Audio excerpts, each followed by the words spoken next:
Sean Covey, pemimpin Franklin Covey Education, pernah berkata bahwa paradigma itu seperti kacamata, gitu ya. Paradigma yang tidak tepat itu seperti mengenakan kacamata yang salah resep.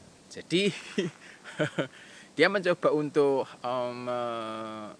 menunjukkan bahwa paradigma itu bisa mengaruhi orang, dan dia mengatakan bahwa kalau paradigma itu diibaratkan seperti sebuah kacamata, maka paradigma yang salah itu seperti pakai kacamata yang salah resepnya. Mungkin di antara Anda terus bertanya-tanya gitu, ngapain kita membahas tentang paradigma? Ya karena memang materi yang akan kita bicarakan pada hari ini berhubungan dengan urusan paradigma, khususnya terkait dengan matematika. Terus seperti apa yang akan kita bicarakan? Kita akan bicarakan setelah yang satu ini.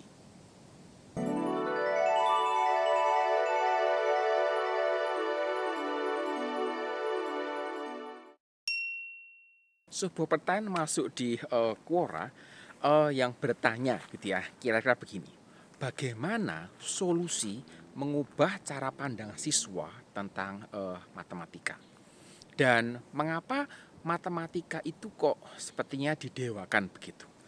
Um, Pertanyaan ini bisa datang dari banyak sumber gitu ya. Kalau sumbernya itu dari guru, mungkin gitu ya, mungkin juga bagi dua lagi gitu ya. Jadi guru matematika dan guru bukan matematika. Mungkin guru bukan matematika merasa bahwa kayaknya kok pelajaran matematika ini kok dianggap sulit, kok didewakan begitu, kok tidak seperti mata pelajaran yang saya ajarkan. Nah itu kalau dari sisi guru bukan matematika. Mungkin dari sisi guru matematika gitu ya, itu mikirnya begini, kenapa ya siswa-siswa ini kok menganggap matematika itu pasti sulit, pasti rumit dan seterusnya. Nah ini dari sisi gurunya. Kok dari sisi siswanya itu ada yang mungkin berpikir begini, eh, kenapa kok banyak orang menganggap bahwa matematika itu penting begitu, sampai didewakan gitu ya, sehingga ini membuat dia berpikir kok aneh ya gitu, kok bisa begitu ya gitu. Atau eh, ada orang yang punya teman begitu, dia benci sekali dengan matematika. Terus dia mikir, bagaimana ya cara mengubah cara pandangnya dia. Jadi pertanyaan ini tuh bisa bisa multifungsi, multidimensi kira-kira demikian. Dan itu yang akan kita bicarakan pada edisi kali ini. Secara umum, pandangan miring gitu ya, atau pandangan negatif tentang matematika itu berhubungan dengan masalah sulitnya memahami materinya, sulitnya untuk bisa memahami soalnya mau ngapain begitu, sulitnya mungkin menghafalkan berbagai macam hukum perjanjian yang ada, kemudian dianggap sebagai momok karena katanya gitu ya matematika itu sulit, kemudian juga dianggap sebagai sesuatu yang kelihatannya angker. Angker itu menakutkan begitu, ada sisi horornya gitu.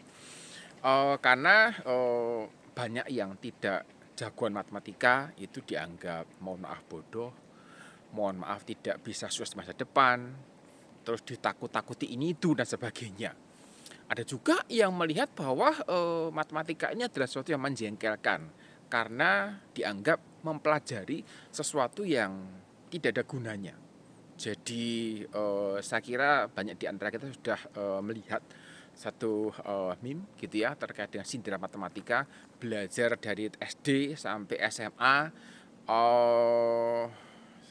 sampai integral double, ada benar itu? Belum ada kayaknya. Terus kuliah masuk integralnya double-double begitu, belajar yang aneh-aneh gitu. Terus sampai ketika nanti bekerja hanya ngurusi kali bagi tambah kurang menggunakan spreadsheet, kira-kira demikian. Jadi ada semacam perasaan yang jengkel gitu dalam diri seseorang ketika belajar matematika, dipaksa belajar sesuatu yang dia merasa tidak ada gunanya.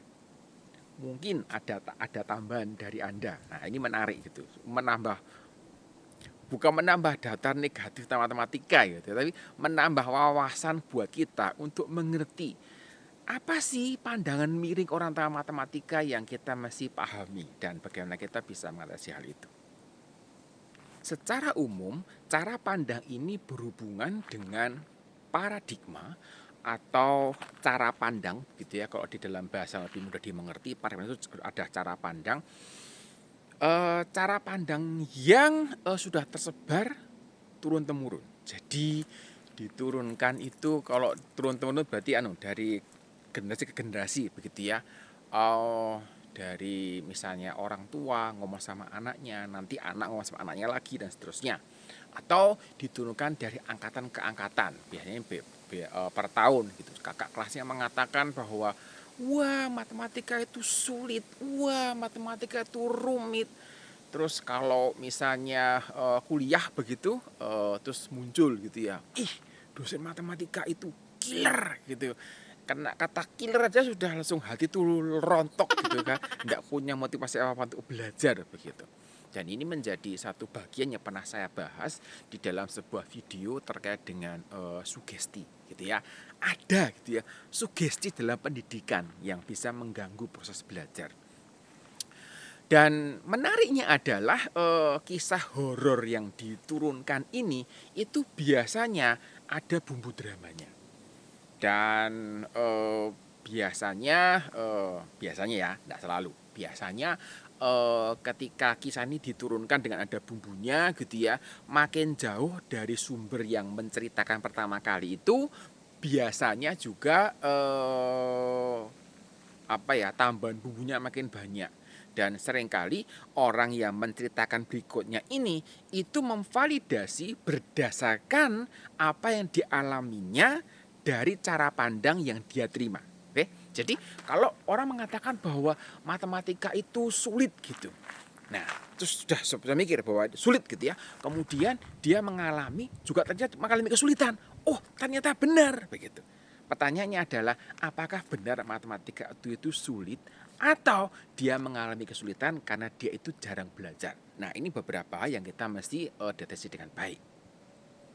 Satu bagian yang cukup menarik di kawasan Asia pada umumnya dan di kawasan Indonesia pada khususnya, saya belum tahu seperti apa situasi di Afrika, di Amerika Latin misalnya. Kita ngomongnya negara-negara sedang berkembang ya. Matematika itu dipersepsikan sebagai mata pelajaran yang paling banyak dipakai untuk mendeteksi kecerdasan seseorang gitu ya. Jadi mereka yang tidak menguasai matematika dengan baik itu dianggap tidak cerdas. Ya, karena paradigmanya tadi gitu ya. Paradigmanya adalah matematika itu sulit, matematika itu rumit, sehingga hanya orang yang cerdas saja yang bisa mengatasi kesulitan itu. Hanya orang yang cerdas saja yang bisa mengatasi kerumitan itu. Nah, logika ini yang dipakai. Permasalahannya adalah setiap orang itu punya bakat masing-masing gitu ya.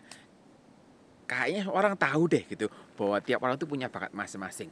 Bahkan sudah zamannya Gartner menyampaikan kecerdasan multidimensi, orang itu tahu gitu ya, secara nalar tahu bahwa ada yang namanya kecerdasan multidimensi. Tetapi di dalam praktek dan kenyataannya orang masih mempersepsikan bahwa yang namanya cerdas itu mesti jagoan matematika, jagoan fisika, jagoan kimia, atau mungkin biologi juga seperti itu. Tetapi untuk mereka yang jagoan di bidang seni olahraga itu tidak dianggap cerdas gitu. Karena ya tadi di dalam kenyataannya masyarakat itu tidak menerima yang namanya kecerdasan multidimensi. Hanya diterima di nalar saja tetapi tidak masuk benar-benar dalam kehidupan yang normal. Mengapa sih matematika itu didewakan? Katanya gitu ya, katanya salah satu sumber yang tidak dapat dipercaya itu mengatakan bahwa matematika itu adalah ibu dari semua ilmu. Sehingga orang yang bisa menguasai matematika itu akan dianggap bisa menguasai ilmu-ilmu yang lain. ini pandangan yang menurut saya tidak terlalu tepat. Tetapi ini adalah pandangan yang sering dipromosikan khususnya di tahun 80-an, 90-an begitu. Jadi dianggap sebagai dasar dari berbagai macam ilmu. Katanya demikian. Memang kalau kita mau menggunakan model matematika itu ada banyak hal yang udah orang pakai. Misalnya ada orang yang membuat gerakan tari gitu ya dimodelkan secara matematika. Tetapi apakah itu menunjukkan bahwa matematika ibu dari segala ilmu? Menurut saya kok enggak gitu, karena ada fenomena-fenomena alam yang sehingga hari ini orang tidak bisa membuat modelnya. Mungkin belum ditemukan, mungkin, tetapi saya tidak hingga hari ini saya belum menerima konsep bahwa matematika itu adalah induk ibu dari semua ilmu. Matematika itu dianggap tadi rumit, sulit, momok gitu ya. Maka, wih, luar biasa teman saya ini bisa menguasai matematika gitu. Wih, kayak dewa dia, kira-kira demikian.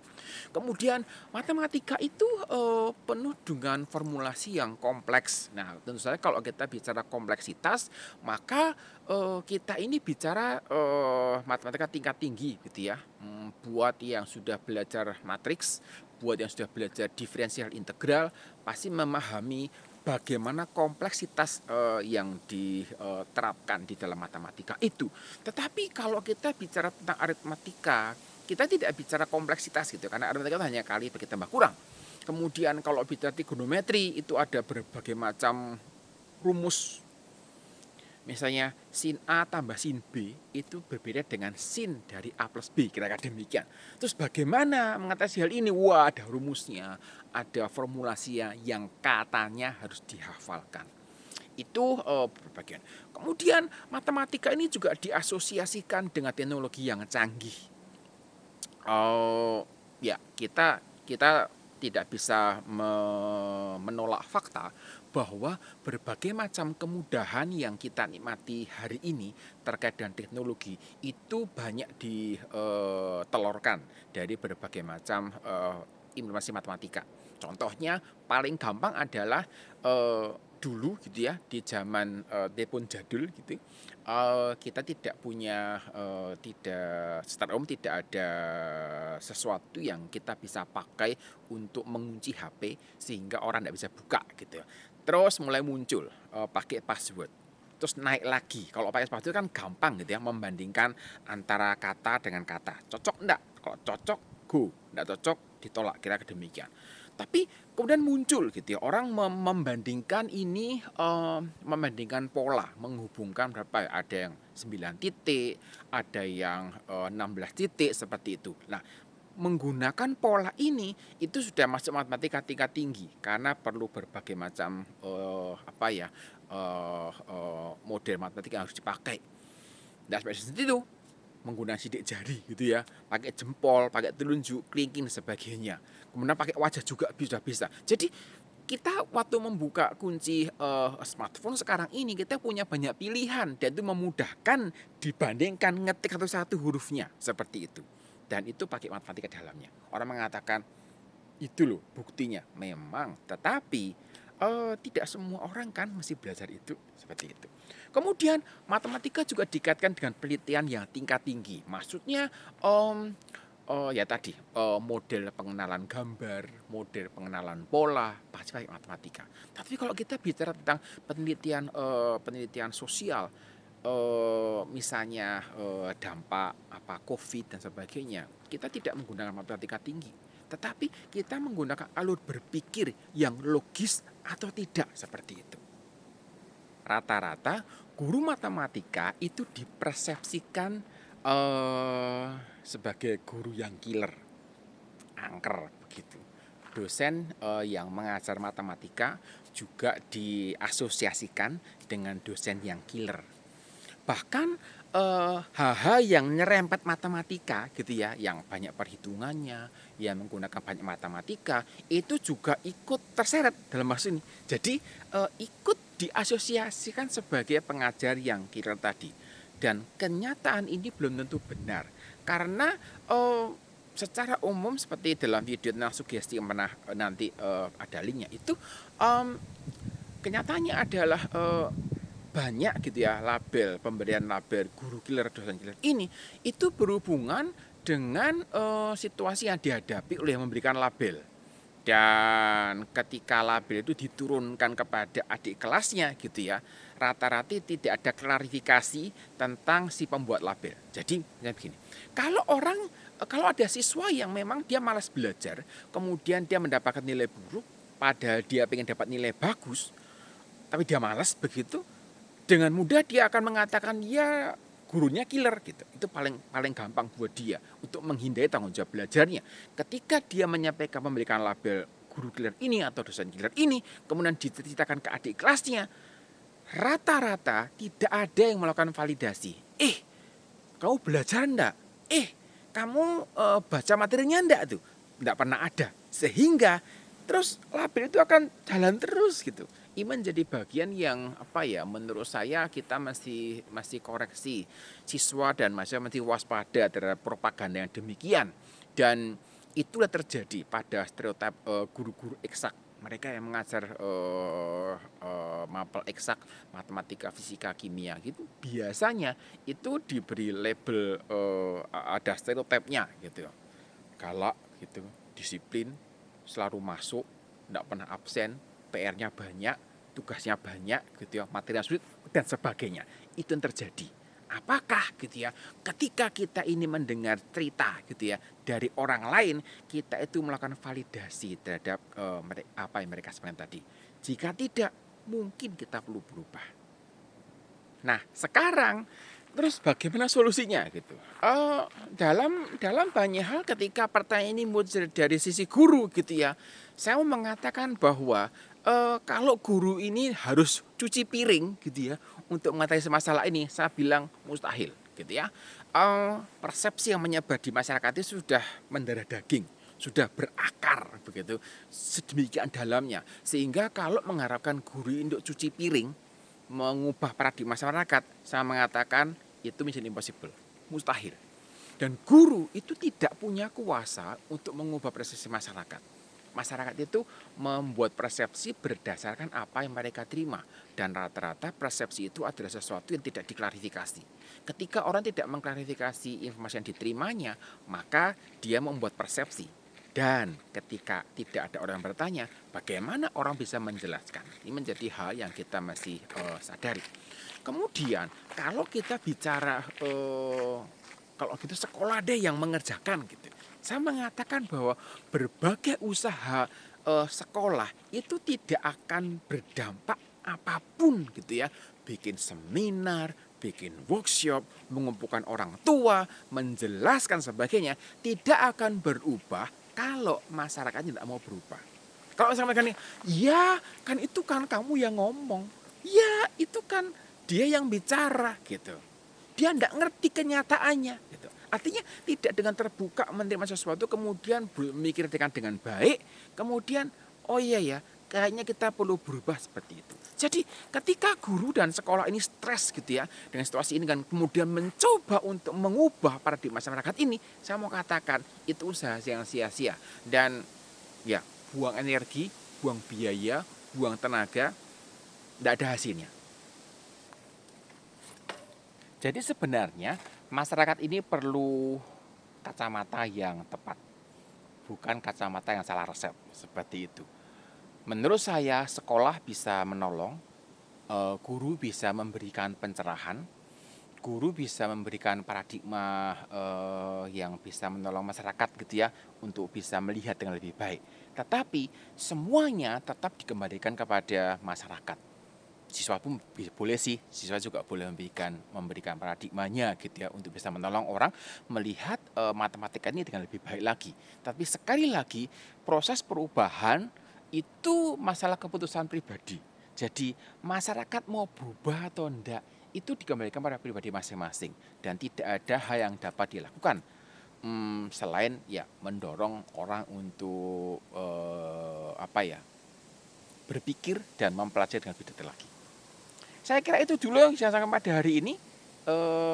Saya lanjut sepedaan dulu gitu ya. Kita jumpa lagi di materi yang berbeda, tempat yang berbeda. Sampai jumpa.